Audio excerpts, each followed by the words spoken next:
Hello students, good evening. आज के इस वीडियो लेक्चर क्लासेस में हम मोल कॉन्सेप्ट के पार्ट नंबर 2 पर डिस्कस करेंगे। कल में हमने मोल कॉन्सेप्ट के फॉर्मूले के रिगार्डिंग बात की। आज मोल कॉन्सेप्ट के अंदर यूज़ आने वाली टर्मिनोलॉजी के ऊपर, यानी कि कुछ पारिभाषिक शब्दावली होती हैं, उसके ऊपर हम बात करेंगे। डियर स्टूडेंट, ये आपको मस्ट रिमाइंड होना चाहिए कि मोल कॉन्सेप्ट को समझने से पहले हमें टर्मिनोलॉजी समझ में आनी चाहिए। कि जैसा कि मैंने आपके सामने शो या मेंशन कर रखा है बोर्ड के ऊपर, तो हम देखेंगे कि मोल कॉन्सेप्ट की टर्मिनोलॉजी क्या है। और थर्ड वीडियो लेक्चर क्लासेस में हम मोल कॉन्सेप्ट के रिगार्डिंग जो न्यूमेरिकल बेस्ड क्वेश्चन है उनको करेंगे।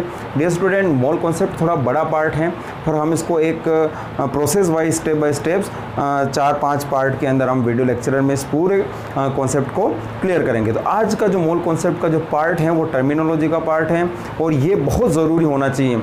इसमें सबसे ज़्यादा मैंने देखा है स्टूडेंट्स को कन्फ्यूज़न होता है कि उनको समझ में नहीं आता है कि एटॉमिक मास क्या है, मोलर मास क्या है, मॉलिक्यूलर मास किसे कहते हैं, और ये जो यूनिट्स लगी होती है जीएम क्या है, जीएमएम क्या होता है, यू कैसे लिखते हैं और जीएम कैसे लिखते हैं, ग्राम में और यू में क्या डिफरेंस होता है, ये सारा आज मैं आपके सामने क्लियर करूंगा। तो चलते हैं।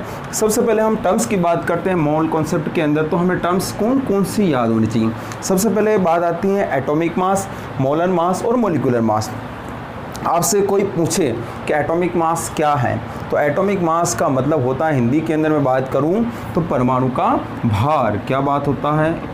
परमाणु भार।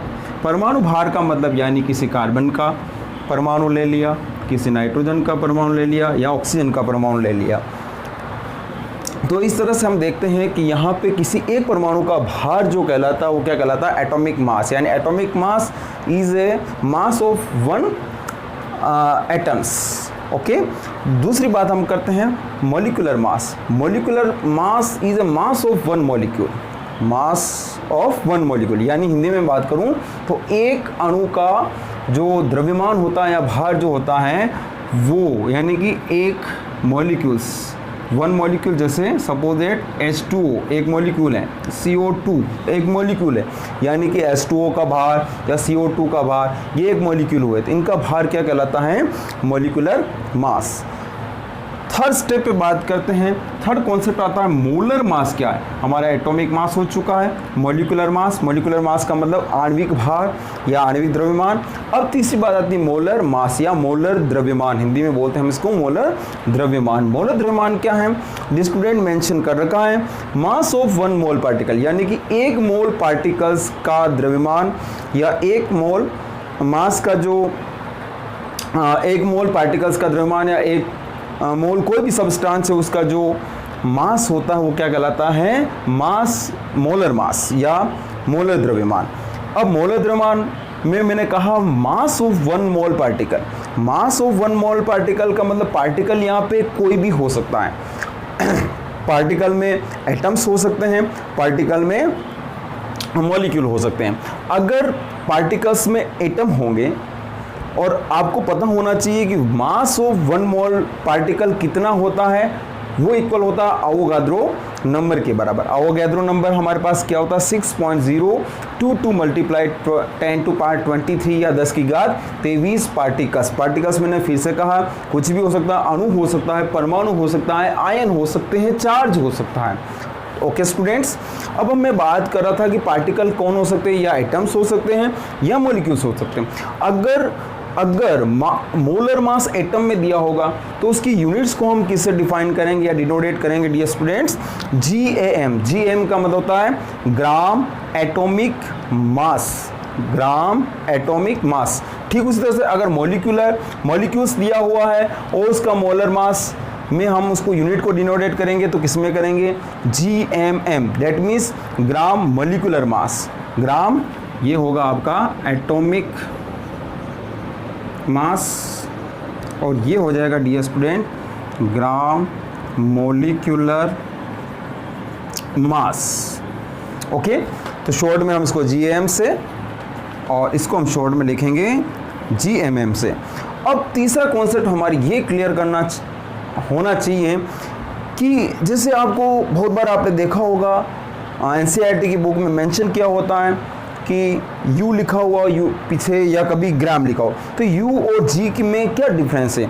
अगर जैसे मैं सपोज डेट नाइट्रोजन यानी नाइट्रोजन के रिगार्डिंग बात करूं, यहाँ पे मैंने नाइट्रोजन का एग्जांपल लिया, आप कार्बन का ले सकते हो, ऑक्सीजन का ले सकते हो, किसी भी एलिमेंट्स का ले सकते हो। तो जो नाइट्रोजन का मैंने एग्जाम्पल्स लिया, अगर मैं कहूँ कि नाइट्रोजन का जो मास है 14U है, या मैं फिर कहूँ कि नाइट्रोजन का जो मास है वो 14 ग्राम है, तो इन दोनों में क्या डिफरेंस है। इन दोनों का डिफरेंस का मतलब 14U लिखा तो इसका मतलब होगा एक नाइट्रोजन एटम का मास, एक नाइट्रोजन एटम का।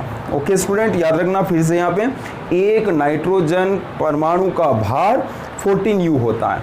ओके, या मैं ये कहूँ कि 1 एटम्स ऑफ नाइट्रोजन मास कितना होगा 14U। और उसी तरह से मैंने 14 ग्राम लिखा है, तो 14 ग्राम का मतलब होता है एक मोल नाइट्रोजन परमाणु, एक मोल नाइट्रोजन परमाणु का जो द्रव्यमान होता है वो कितना होता है 14 ग्राम। ओके स्टूडेंट, समझ में आया। फिर से समझना, जैसे आपको कहा फॉर एग्जांपल यहाँ पे मैंने लिखा, क्वेश्चन पुटअप किया कि right the mass of 1 atom carbon, यानी मैंने यहाँ पे क्वेश्चन क्या पूछा है कि एक एटम कार्बन का एक एटम है, उसका मास कितना होगा, तो मैंने कहा एक एटम, तो डेट मीन्स डायरेक्ट आपका आंसर क्या आना चाहिए 12U, क्योंकि मैंने पूछा एक एटम का। अगर मैं यही क्वेश्चन यहाँ पे चेंज करके पूछता कि right the mass of 1 mole atom, 1 mole of carbon, right the mass of 1 mole of carbon, तब आप कितना इसका आंसर आएगा। अगर मैं क्वेश्चन करता तब 1 मोल ऑफ कार्बन कहता तो आप लिखते 12 ग्राम। आई होप आपको मोल कॉन्सेप्ट के अंदर यूज आने वाली टर्मिनोलॉजी की सारी कॉन्सेप्ट क्लियर हुए होंगे। अगर आपको ये वीडियो लेक्चर अच्छा लगा है तो प्लीज़ मेरे वीडियो उसको लाइक करें, शेयर करें, मेरे चैनल को सब्सक्राइब करें और इसी तरह के और वीडियोस को पाने के लिए बने रहिए DS केमिस्ट्री क्लासेस के साथ। Thank you very much. जय श्री कृष्णा।